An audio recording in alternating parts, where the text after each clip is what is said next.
there are moments where you're transported, where you're completely gathered into the worship, and your mind is taken up into heaven.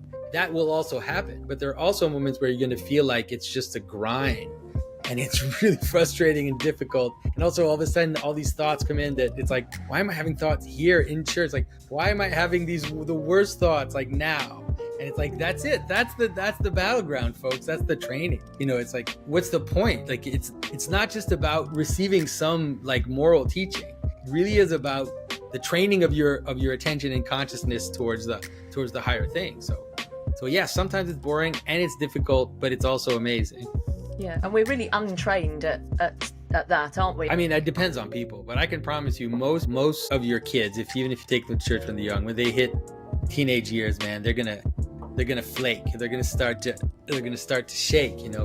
What we're trying to do is grow into God and in perfect relationship. With the communion of us, the communion in the world, the communion of love, the bond of love is the best image of God that we can find, right? It is the manifestation of God in the world is the love we have for one another. And Christ says, if 2 or 3 are assembled in my name, like, it's like this is a reality of actually how the world works, is that we have to commune together in order to manifest something that we're aligned to. And this is true in anything that you do, whether it's playing a sport or working in your job. You have to commune with others in order to align towards a purpose that you're accomplishing together. And what's more valuable than to align ourselves towards the very highest good and to join together in love with others in that purpose. So if it's true about everything you do in the world, it'd be weird that in terms of our highest attachment, now it's like, well, it's just me and God and nothing else matters, and all these other people are just competition.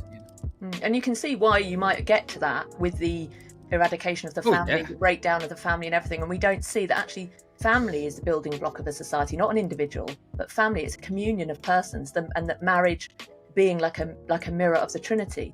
And we've lost that. So we're sort of isolated and atomized, aren't we?